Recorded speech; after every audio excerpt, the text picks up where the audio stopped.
We'll move on to Harry on Twitter, who's asking, could you please describe the software you're using to stitch together that panorama? Is it custom software developed in-house or using commercial software like Lightroom or Photoshop? If custom, what operating system is used?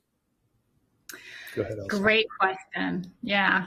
Do you want to start, Jim, or you want me to take it? You start and I'll finish. Okay, sounds great. So could we have that picture again with the frames on it? It was a second, I think it was number 5. Yes, yeah, perfect. Yeah. That is such a great depiction of what my life, what our team's life looks like on a daily basis. This is homegrown software. As I mentioned before, John Proton wrote it. He was actually way back on MER, going back now almost 20 years, he was one of the operators that would do commanding and then realized at one point, you know what, I can do this software much better than anything that's commercially available, anything that people have thought of, because he did the job. And then he took his software programming skills, put the two together and came up with this tool. And it truly is the only software of its kind on this planet. So it's specifically customized for visualizing imaging, and this is just one way of looking at it, but there's a lot of details that goes into it that's at our fingertips.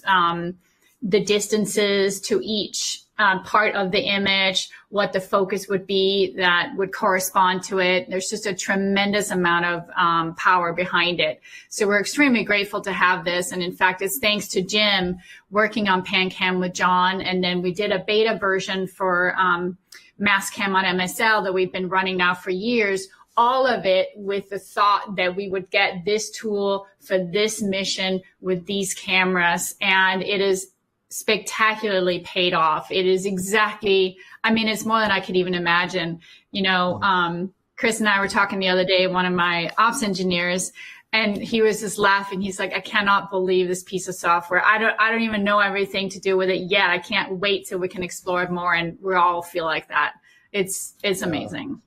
So there's a lot of custom homegrown software, but we also do occasionally use Photoshop or those kinds of commercial tools to finish some of the processing and stitching. So it's a mix.